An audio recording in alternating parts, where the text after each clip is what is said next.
Вообще. 5-0? Да. Объективный май. Laura, you need to get familiar with this guy. This is the main guy. How are you? Great. Nice to meet you. You too. Yeah. He is the main organizer of GDG How's Meetup. it going? Okay. We are doing the same Nicholas. thing. He's Hi, nice to meet you. also organizing GDG events here. Yeah, great community. Yeah. Yeah. Also was here. Yeah. Just, Yes, we and did, talk. we did the Sorry that I hackathon this couldn't weekend. We did What? a hackathon this weekend. Oh, okay. After cool. you know, Jonathan Levin? Yeah. Yeah. He organized the Droid Academy in Tel Aviv. So we decided okay. to replicate it in Russia. And the pilot project just finished with hackathon. There are a lot of guys here from Droid Academy. Okay. So I can see at least 10. Okay, that's really cool. So we're expanding our community. Yeah, that's awesome. Yeah, and I really like St. Petersburg, so it's a good thing for you. Do you remember how to say hello in Russian? Привет. Привет. Okay, it's Quite just good. Quite good. Пока-пока. Пока. It's quite funny. Quite good, Yeah, but it's quite funny. funny. Yes, but Привет. Привет. Try again. yeah. I will go there and I will forget. So I already. I'll tell you. You can say paka paka. Yeah, like at the end, спасибо, пока-пока. Whoa. That's it. So I will like, well, sorry. So we can start it. Ну что, начинаем, ребят? Начнем?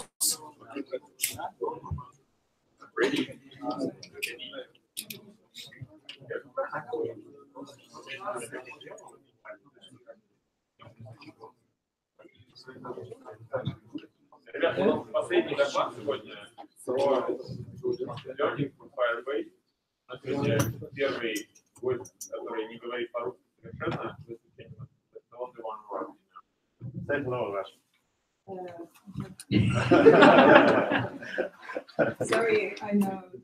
Привет.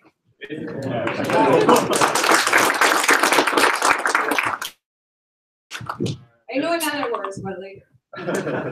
Самый хороший. В свое время, да, всему свое время. What are you saying? Хулиганы. Okay, let's do Я it очень like рад, that. что наконец-то она к нам приехала, и это очень хорошее начало, потому что у нас сложный был спикер. В 2015 году, собственно, мы открыли хороший проект. Привет. Hi everybody, how are you? Fine. Yes, having fun. It's quite weird. I can understand that you don't like football. Russia is playing right now, and everybody's here. It's like, wow, in Argentina, this is not happening at all. So, okay, today we're gonna talk a little bit about machine learning and Firebase. So first of all, before talking about me, I want to know about you. How many of you already know something about Firebase? Raise your hand. Great. How many of you already know something about machine learning? Cool, yeah. We can mix and yeah, we can do some funny stuff. So first of all, who is that girl with that accent from South America? Well, I'm originally from Buenos Aires, Argentina, so far away. Right now I'm living in London. I'm a digital nomad. It means like I've been traveling and doing some freelancing at the same time for about 1 year. But like 3 months ago, I decided to stay in London. There in London, I organized the GDG Cloud London community. And also I'm the founder of Remote Labs. It's a software agency that tries to promote diversity and remote working. Feel free after this talk to talk about anything of this, every of this topic. And yeah, let's continue. So let's talk a little bit about first, right? Machine learning is not something new, guys. I know that right now it's like boom. You say, okay, I know machine learning, and everybody's like, you're the smart one. Yeah, kind of.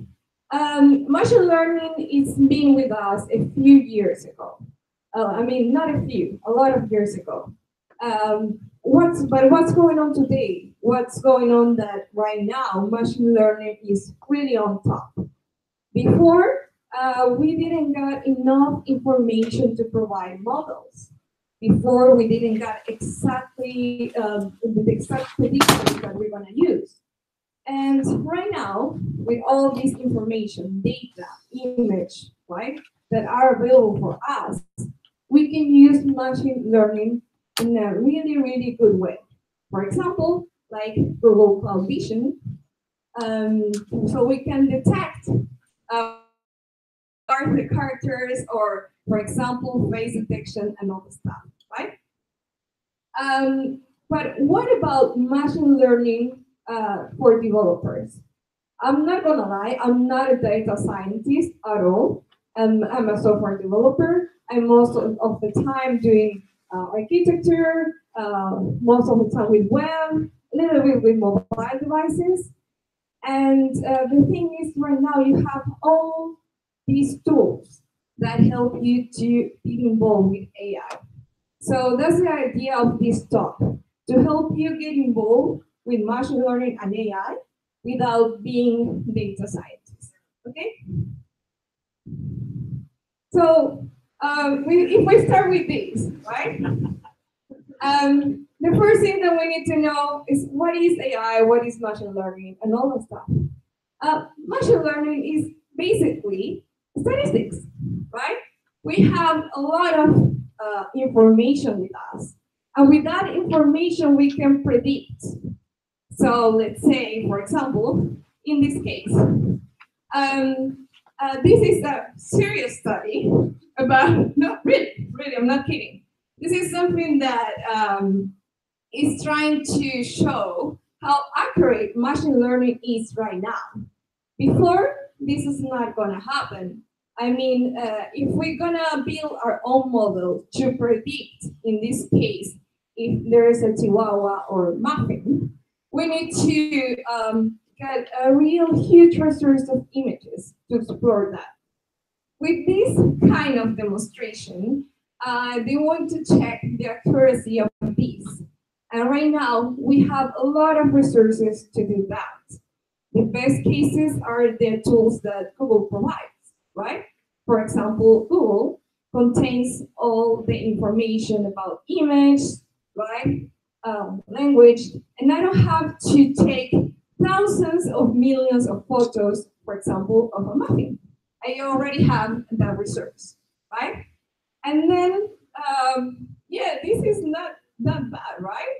Muffin, Chihuahua, muffin, you know, it's better than me actually because I don't have a good side. If I'm a little bit far away, I cannot distinguish between both of us.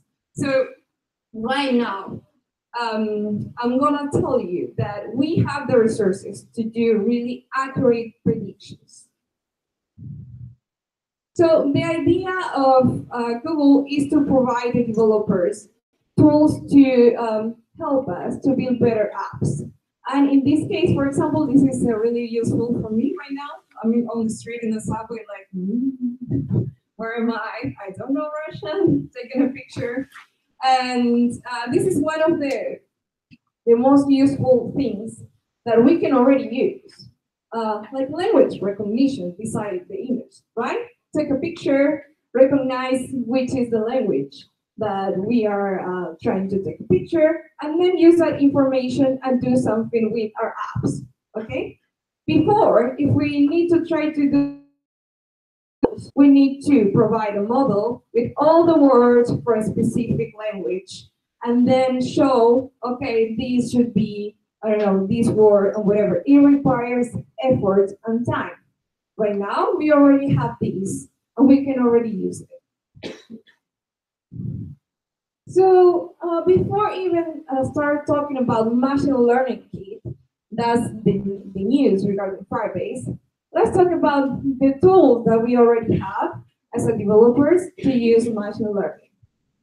So for one side, those are most of them tools that are related with Google Cloud. And for one side, we have information and we have a way to create our own models. But in which cases we need to create our own models? We have two options. Let's say that I want to predict which kind of flower I have. right? It's really easy to use, for example, Cloud Vision API and detect if I have a rose, right? Or I don't know, a sunflower, okay? But let's say if I want to predict a specific kind of rose, right? Maybe I don't have that specific information. So I need to train a new model to check which kind of rose I have. So in that case, I can use TensorFlow or the Cloud Machine Learning Engine, okay? If I already know which kind of model I'm going to use, if it's something general, I can use this part that are already trained models that are already built and I can already use. For example, Cloud Vision API, the translation API, video intelligence API, and more, right? In my case, I already use, for example, translation API, speak API, vision API, and a little bit of video. We're gonna see a few examples too. So, and again, AI. Is it really that hard? It's like, okay, I already apply AI to my app, and everybody's like, are you a scientist? No, it's super easy. It's easy when you already got that model, right? When we already can use Google Cloud. But if you need a specific model, it requires more effort. So basically, you need to train enough data. Remember the examples of flowers. You need to show which kind of flowers you have to train that model to predict which kind of flowers. Of course, the second problem that we were having before is that we need to use optimized models for mobile interface. When we are not going to use AI for mobile apps, sometimes it requires more resources, and the expectation of resources that we're going to use is really high. So sometimes it's not efficient. And the other thing is like when we're going to do deployment and we're going to check if our model is good, sometimes it's not really useful. So what we can do to do this? Google already acquired the machine learning kit with Firebase. So the idea is to use all these examples that we already have as a mobile developers. We can already use a machine learning kit and apply machine learning to our apps in a really easy way. So here's the super demo. It's not the demo, it's okay. And basically to use all the things that are related with cloud that I already mentioned. And do you remember the things that are related with TensorFlow when we need to train our own model?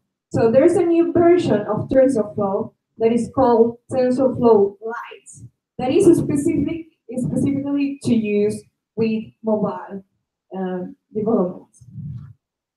Okay.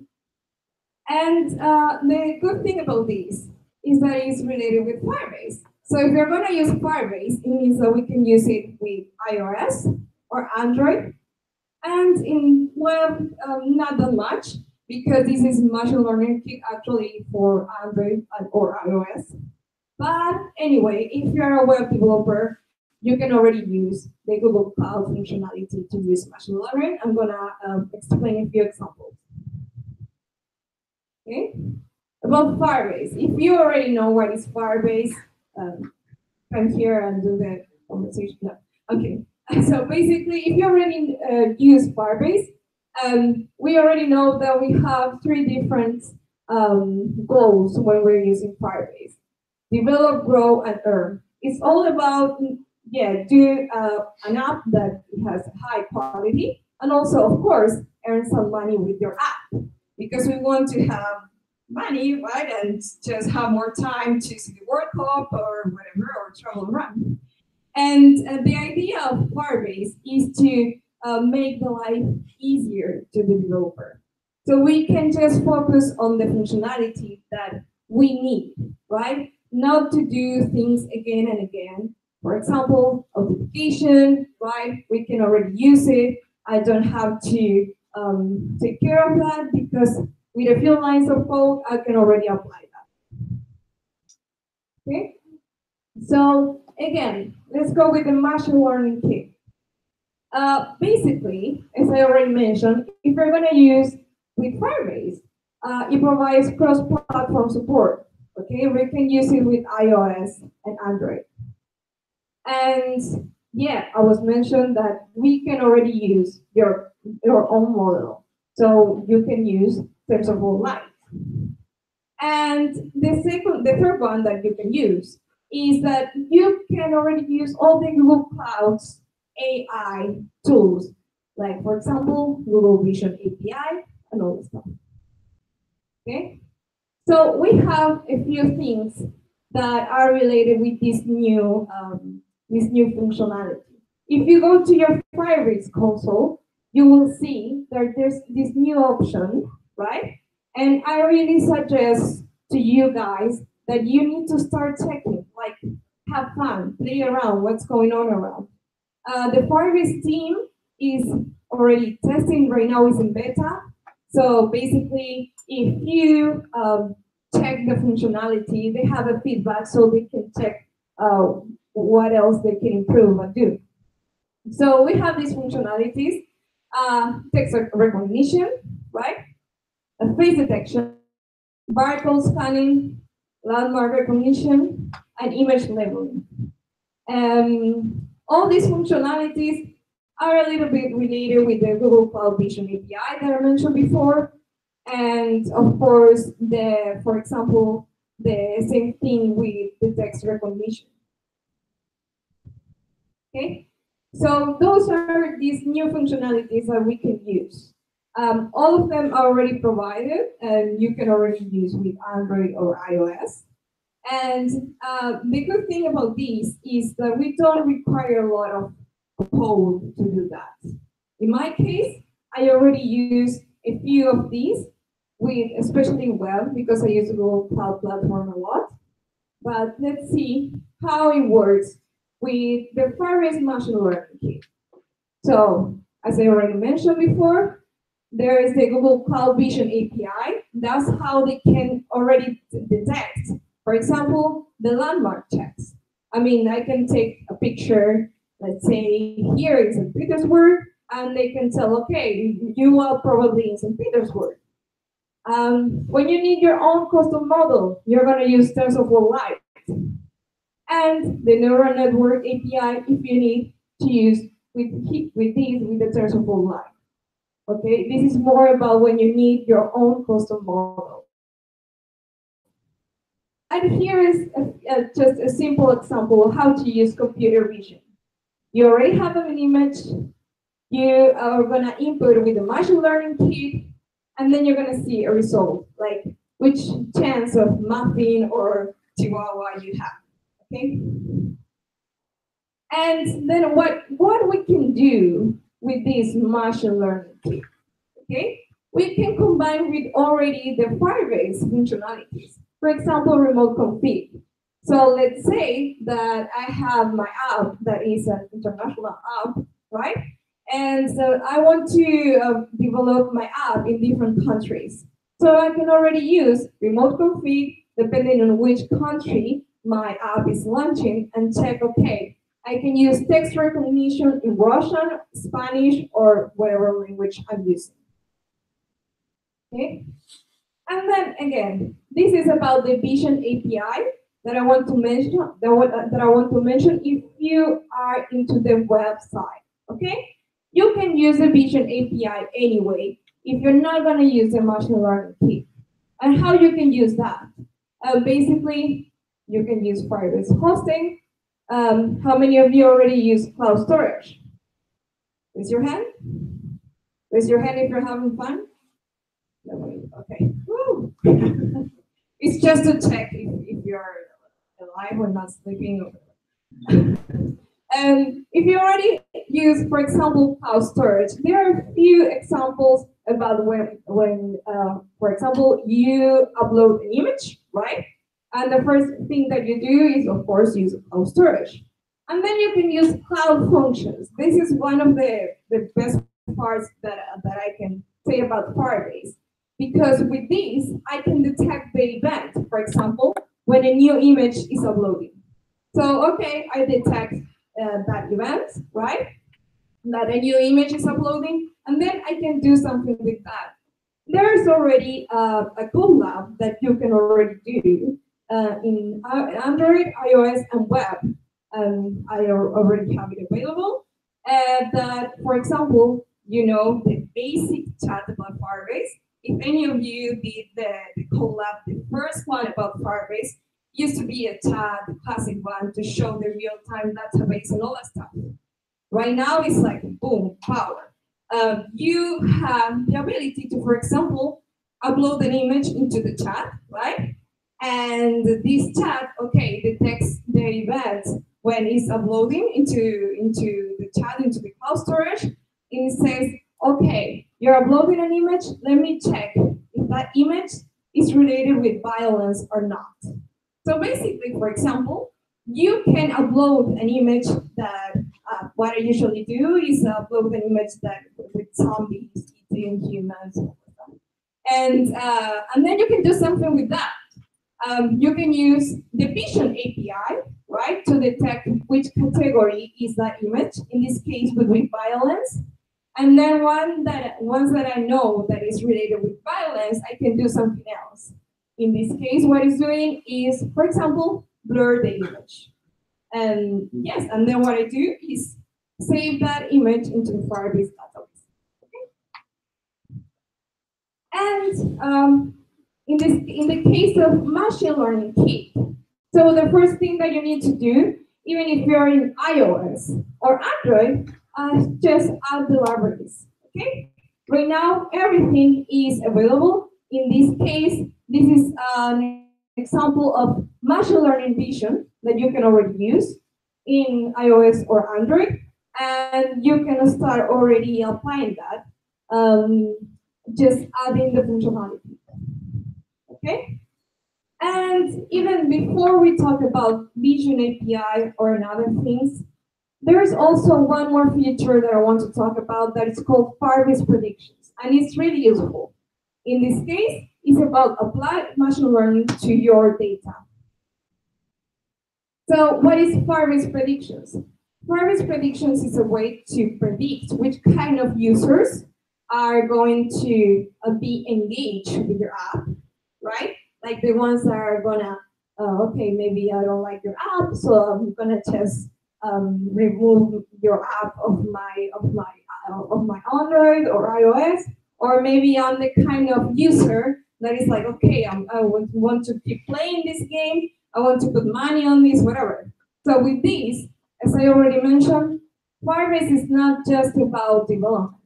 It's also about doing business decisions. So what happens if we can check which kind of users are going to spend more money or are going to quit our app? We can build better decisions regarding business.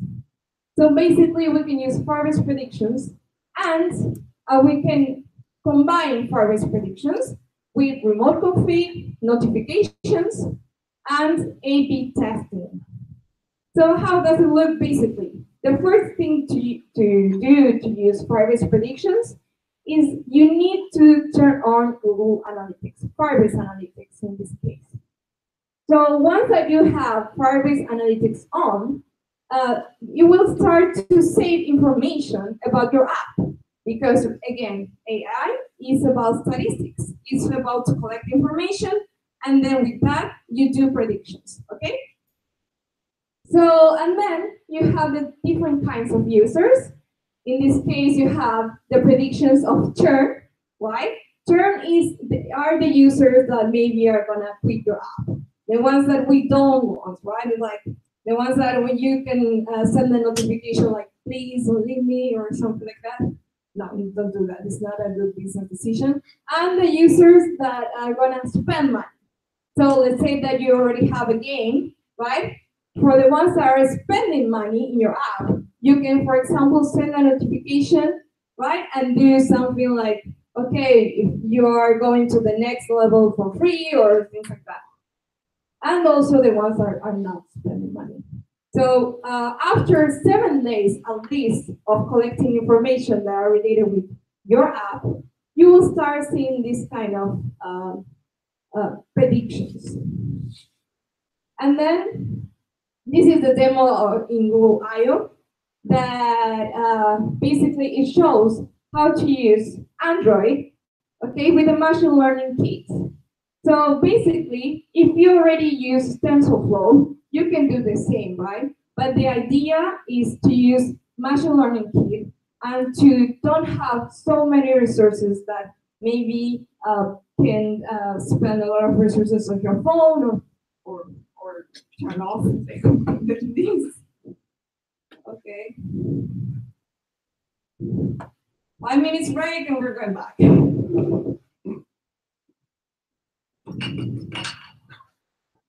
Okay, I'm gonna start doing jokes right now. Some words in Russian that I learned. Paka paka. Okay. Yeah. Okay. Me either. I know. This is weird. Okay, let's go back. So, and then we have, for example, face detection. Face detection is one of the things that Google wants really to go with that. It's one of the features that are getting more involved. And yeah, and they're having fun with the way. So, with this, what I want to share with you. You have right now all these kind of tools that you can already use, right? And in the future, we're gonna have more and more. And for me, it's really important that most of you, especially, start using these kind of features because we need more people from different parts of the world that start using AI. Remember that right now AI is really on top because also AI may be in not so much time in the future. It's about making decisions. So what if we left those decisions to just a group of people, right? So for me, it's really important to first have fun. We are developers. We are not boring people. I think so. And we can always have fun, be creative, and start creating things. Right now, being a developer is not the same like 10 years ago. So we have all these tools that are already provided to us that we can start to use. So that's why AI is also really on top. It was one of the main topics in the Google I/O because they want to be AI for all. Remember the fact about AI first. More people into AI, more diversity into making decisions. Okay, so that's it.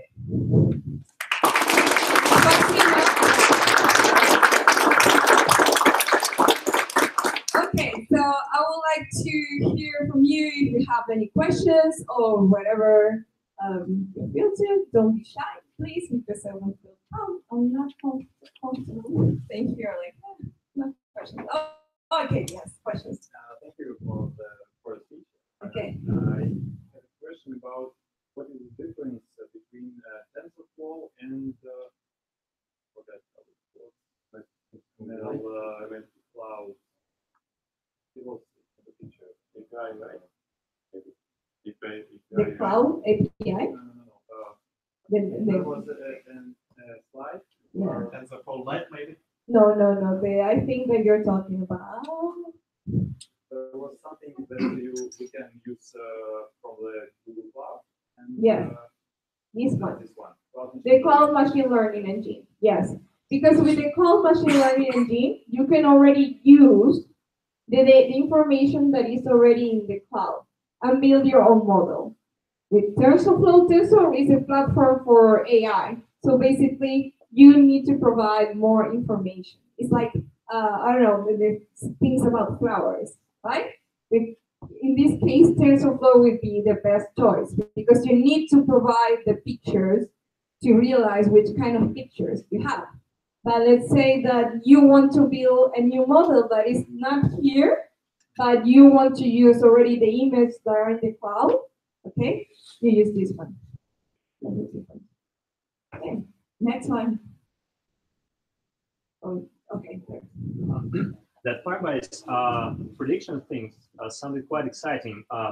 Could you please tell us how many users does it take to make predictions somewhat useful? Okay, so in terms of users, right, it's not an amount. They doesn't count like an amount of user. They count 7 days of information. So that's why you need to take care about, because you can start using Firebase predictions, but you need to take care about which kind of decisions are you gonna make. Because let's say that, okay, you already have 1 week of information, right? But you just have 5 users, and you already start to make decisions like, okay, I'm gonna give 3 things to these people, and sometimes it's not a good business decision. So that's why they say, like, take care of how many users are being involved with the Firebase predictions, because then with this you're making decisions. So there's another topic that is about how to make these kind of decisions depending on how many information you have.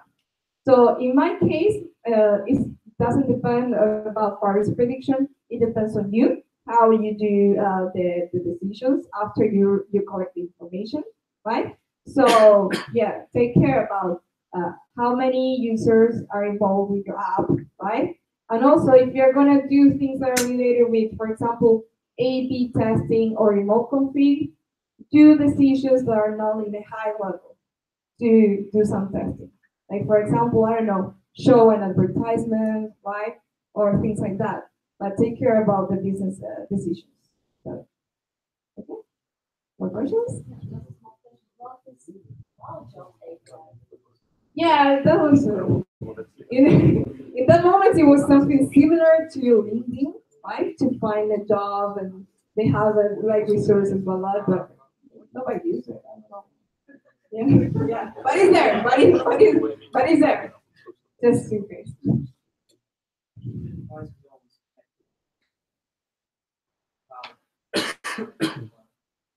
Yeah, no, in the case of mobile.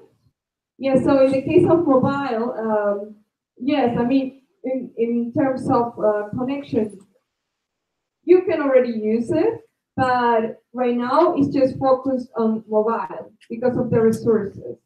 So that's why you need to use, for example, you're not going to use TensorFlow, you're going to use TensorFlow Lite, because TensorFlow Lite, it helps you to don't like consume all the resources of the phone. That's the difference. I don't know if that was your question.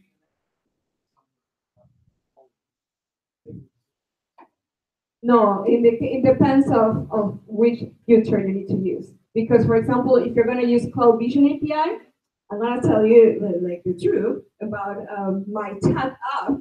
That for example, I use the chat app that I mentioned about the zombies and whatever, and suddenly I was showing the demo, and the demo doesn't work. I was like, what's going on? Yeah, because it was offline. It needs to communicate with the cloud and then do the features.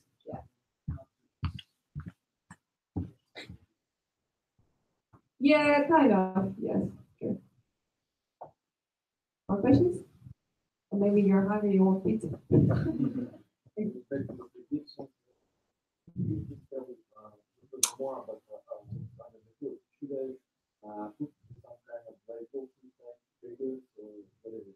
No, in this case, as I already mentioned first, it's like you turn on the analytics, right? And you just have these levels. It's like you don't have so many options or whatever. So you don't have so many options about which kind of information you can check. So you have things related with the users.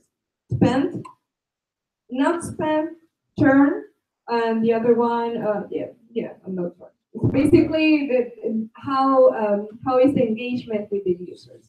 Once that you have all these groups, you can combine, for example, with A/B testing and connect the predictions with the A/B testing part, right?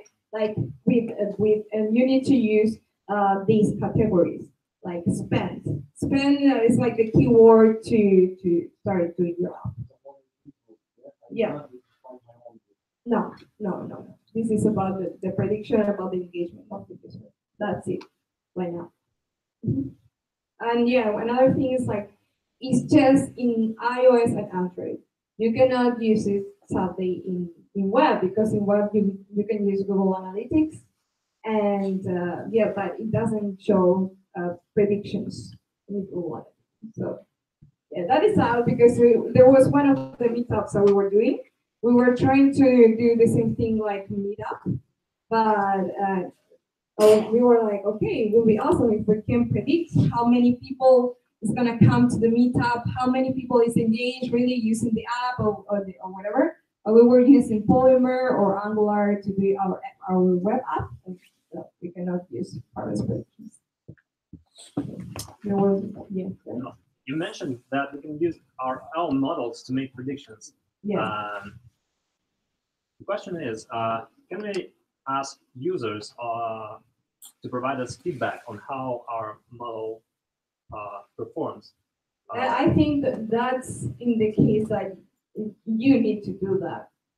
And I mean, TensorFlow Lite is just gonna provide you all the tools that you can do to do your own model. But if you need like a feedback or something like that, it's something that you need to follow. They don't have that feature.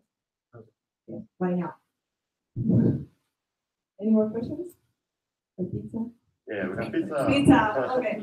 Feel free to catch up if you, yeah, are around. I would love to. This is my first time here in Russia. I love some things to say.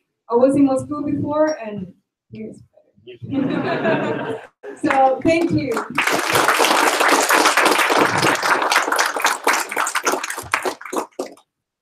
Ну что, пицца накрыта вот там. Общаемся.